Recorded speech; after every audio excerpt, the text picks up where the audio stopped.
Hello बच्चों, स्वागत है आपका बिहार इंटरमीडिएट परीक्षा 2024-25 ट्वेल्थ फिजिक्स 2024-25। तो सबसे पहले सिलेबस डिस्कस कर लेते हैं। देखिए, आपको 10 यूनिट है total.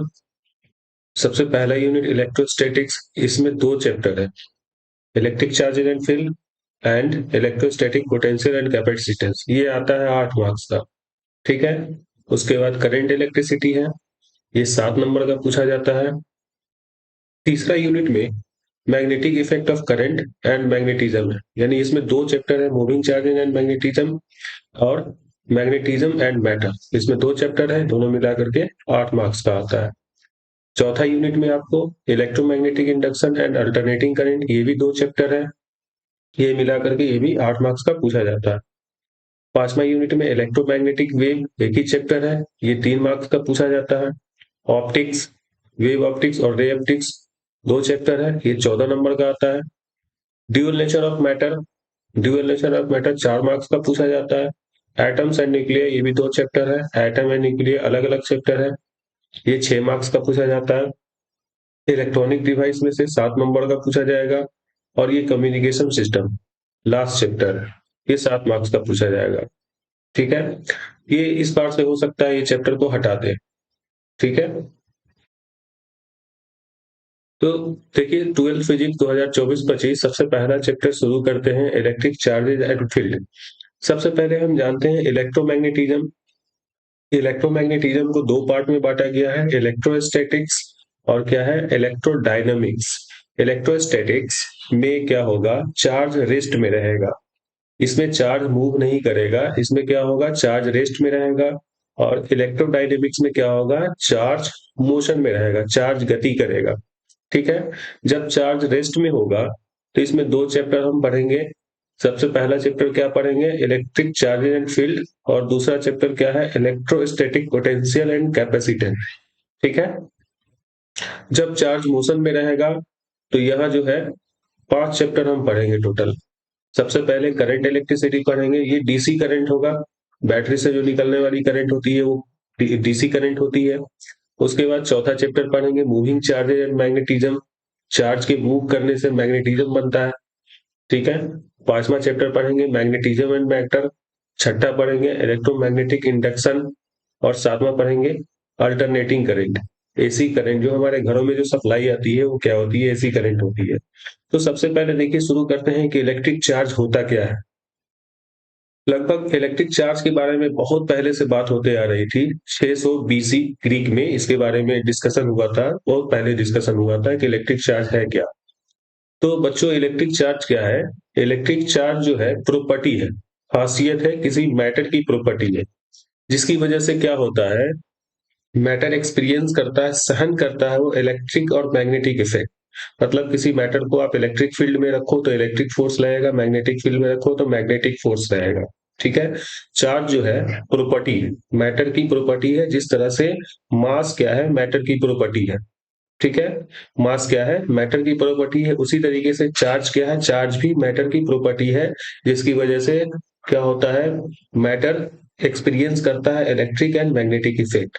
It is the property, it is the intrinsic property या फंडामेंटल प्रॉपर्टी, अंदरूनी प्रॉपर्टी है, property of matter due to which matter experience electric and magnetic effect. It में भी डेवलप, चार्ज कब डेवलप हो सकता है किसी बॉडी पे, जब क्या हो, ट्रांसफर ऑफ इलेक्ट्रॉन और प्रोटॉन हो। चार्ज तब हो सकता है किसी बॉडी में जब क्या हो, इलेक्ट्रॉन का ट्रांसफर या प्रोटॉन का ट्रांसफर हो। ठीक है। It may be develop on any body when transfer of electron और प्रोटॉन टेक्स प्लेस। ठीक है बच्चों। आगे देखिए, जैसे कोई ये न्यूट्रल बॉडी है, ये दोनों क्या लिए हमने, न्यूट्रल बॉडी लिया। न्यूट्रल बॉडी क्या होता है, जिसपे पॉजिटिव चार्ज और नेगेटिव चार्ज दोनों बराबर हो। ठीक है, वो क्या कहलाती है, न्यूट्रल बॉडी कहलाती है। जैसे एक बॉडी ये है हमारे पास, मान लीजिए इस पे क्या है, 10 इलेक्ट्रॉन है और 10 प्रोटॉन है, जितना इलेक्ट्रॉन उतना ही प्रोटॉन, दोनों क्या होगा, आपस में कैंसिल आउट हो जाएगा।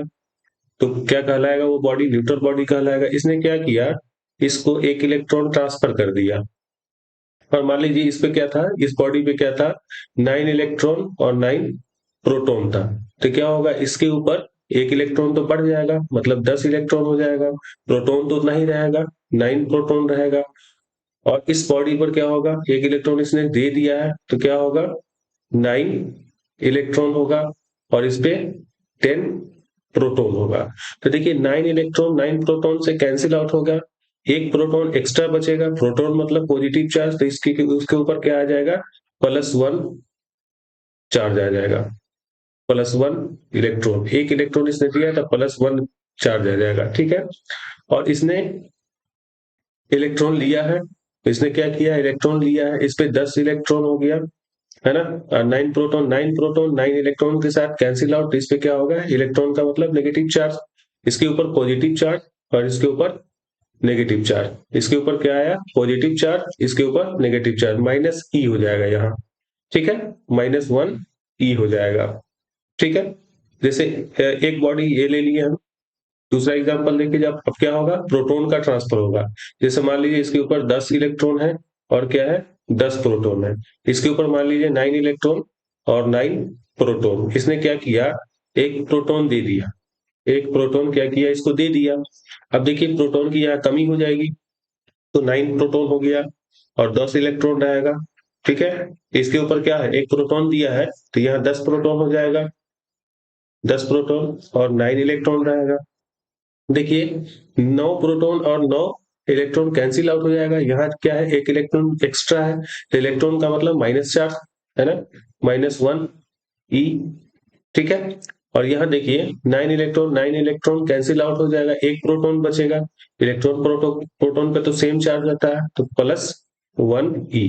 मतलब यहाँ से क्या पता चला कि जब आप इलेक्ट्रॉन देंगे, ये बॉडी क्या की, इलेक्ट्रॉन दिया है, तो इसके ऊपर क्या आ गया, पॉजिटिव चार्ज, और इसने क्या किया, इलेक्ट्रॉन को एक्सेप्ट किया है, लिया है, तो इसके ऊपर क्या आ गया, नेगेटिव चार्ज, ठीक है। इसने क्या किया, प्रोटॉन को दिया, इसने प्रोटॉन त्यागा, तो इसके ऊपर नेगेटिव चार्ज, और इसने क्या किया, प्रोटॉन को ले लिया, एक्सेप्ट कर लिया, तो इसके ऊपर पॉजिटिव चार्ज, ठीक है।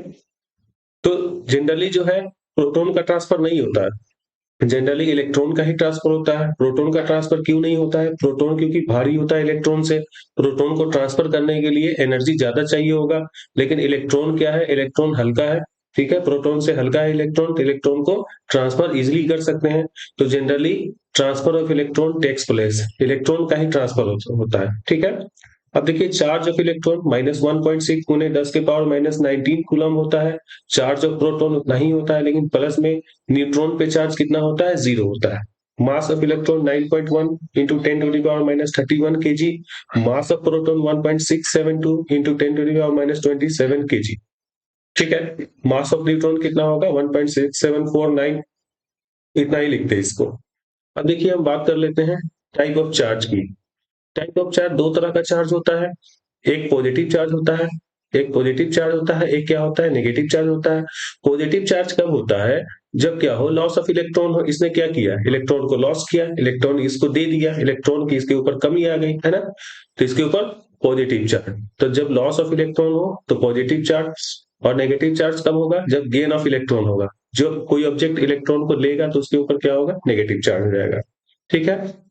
चार्ज को डिस्कवर किसने किया था, किसने खोजा था, तो साइंटिस्ट का नाम था, क्या था बच्चों, बेंजामिन फ्रैंकलिन, ठीक है, अमेरिका के ये साइंटिस्ट है। सिंबल, चार्ज का सिंबल क्यू होता है, कैपिटल क्यू या स्मॉल क्यू से भी डिनोट करते हैं, कैपिटल क्यू या स्मॉल क्यू से भी डिनोट करते हैं। फॉर्मूला क्यू बराबर I × T है, क्यू बराबर क्या है, क्यू बराबर क्या है, I में टी, जहां आई क्या है, करंट है, टी क्या है, टाइम है। इसका डायमेंशन क्या हो जाएगा, करंट के लिए क्या डायमेंशन यूज करते हैं बच्चों, ए, और टाइम के लिए टी यूज करते हैं, तो क्या हो गया, एटी डायमेंशन हो गया इसका, ठीक है। ऐसा यूनिट ऑफ चार्ज क्या हो जाएगा, देखिए फॉर्मूला क्यू बराबर I × T है, आई क्या है, करंट है, करंट का ऐसा यूनिट एम्पियर होता है, और टाइम का ऐसा यूनिट सेकेंड होता है, तो क्या हो गया इसका ऐसा यूनिट, एम्पियर इंटू में सेकेंड, ठीक है, एम्पियर इंटू में सेकेंड, और एम्पियर इंटू में सेकेंड को क्या बोलते हैं, कूलम बोलते हैं। एम्पियर इंटू में सेकेंड को क्या बोलते हैं बच्चों, कूलम बोलते हैं। तो भाई देखो इसका ऐसा यूनिट है, ऐसा यूनिट है तो सीजीएस यूनिट भी होगा, सीजीएस यूनिट ऑफ चार्ज क्या हो जाएगा, स्टेट कूलम या एसटी कूलम बोलते हैं, स्टेट कूलम या एसटी कूलम बोलते हैं। इलेक्ट्रोस्टैटिक यूनिट ऑफ चार्ज ईएसयू भी बोला जाता है, स्टेट कूलम को ईएसयू भी बोलते हैं, ठीक है, इलेक्ट्रोस्टैटिक यूनिट। तो इलेक्ट्रोस्टैटिक यूनिट ऑफ चार्ज क्या है, ये भी स्टेट कूलम भी है। अब देखिए एक कूलम बराबर एक कूलम बराबर 3 × 10⁻⁹ स्टेट कूलम होता है, यानी कि ईएसवी ऑफ चार्ज भी बोला जाता है इसको। तो बताइए एक एक एसटी कूलम बराबर कितना हो जाएगा? ये सब क्या होगा, ये सब उठ करके इसके नीचे आ जाएगा, एक के नीचे आ जाएगा, तो 1/3 इंटू में 10⁻⁻⁹ एक बट्टे में ये सब कुछ आ जाएगा, तो 10⁻⁹ ऊपर जाएगा तो 10⁻⁹ कूलम, यानी कि एक एसटी कूलम बराबर 1/3, ये 1/3 है, 1/3 गुने 10⁻⁹ कूलम। ठीक है, आगे देखते हैं।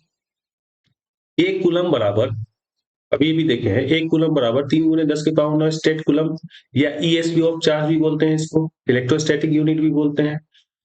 और एक कूलम बराबर 1/10 एबी कूलम भी होता है, इसको ईएमयू ऑफ चार्ज बोलते हैं, electromagnetic unit of charge. Electromagnetic system में ये भी सीजीएस यूनिट ही होता है। इलेक्ट्रोमैग्नेटिक सिस्टम में एक कूलम बराबर 1/10 एबी कूलम होता है, तो एक एबी कूलम बराबर कितना हो जाएगा? 10 कूलम हो जाएगा। एक एबी ये पूरा उधर चला जाएगा, 1/10 है ना, तो 10 इधर जाकर के मल्टीप्लाई हो जाएगा, तो 10 कूलम हो गया। अब देखिए इलेक्ट्रॉनिक चार्ज, इसमें कन्वर्जन कैसे करेंगे? एक इलेक्ट्रॉन पे कितना चार्ज होता है? -1.6 गुने 10⁻⁻19 कूलम। और इसको एबी कूलम में कैसे लिखेंगे? 1.6 गुने 10⁻⁻20 एबी कूलम लिखेंगे, या ईएमयू ऑफ चार्ज बोलेंगे। और इसको स्टेट कूलम में कैसे लिखेंगे? -4.8 गुने 10⁻⁻10 स्टेट कूलम, या ईएसयू ऑफ चार्ज बोलेंगे इसको। ठीक है बच्चों, नेक्स्ट वीडियो में हम देखेंगे चार्ज और मास में क्या डिफरेंस है। ठीक है।